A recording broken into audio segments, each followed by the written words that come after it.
Dans l'épisode 1, les GAFAM ont coupé leurs services et c'était déjà sérieux. Maintenant, imaginez que les tensions montent encore d'un cran et que Washington décide de frapper plus fort. Beaucoup plus fort. Vous l'ignorez peut-être, mais la majorité des centres de données européens sont en réalité des centres de données américains. Equinix, 11 sites en Europe. Leur siège est à Redwood, en Californie.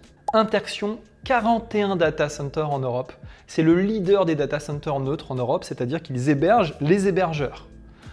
Ils appartiennent en réalité à Digital Realty. C'est une entreprise américaine, leur siège est à San Francisco.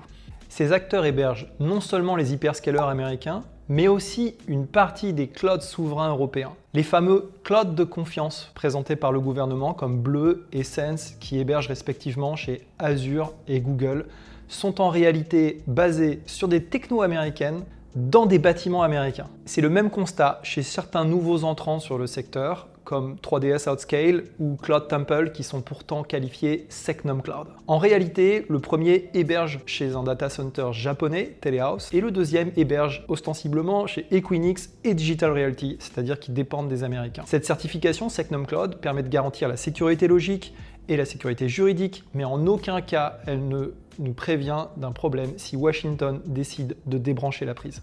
Des entreprises françaises, des logisticiens, des agriculteurs, des navires, ils utilisent tous Starlink, le réseau satellite d'Elon Musk. La coupure, c'est une simple décision de SpaceX et ça s'est déjà produit en Ukraine. Et le GPS, figurez-vous que c'est un système militaire américain. Les États-Unis peuvent le dégrafer, le brouiller, le rendre imprécis sur une zone donnée. C'est l'aviation civile, les navires, les camions, toute la logistique de précision qui dépendent d'un signal que Washington contrôle. Les stations-service ne sont plus réapprovisionnées. Les usines ne savent plus ce qu'elles ont en stock. Les chauffeurs ne savent plus par où passer. Ce n'est pas une apocalypse, c'est plus insidieux. C'est une économie qui tourne au ralenti, puis qui s'étouffe.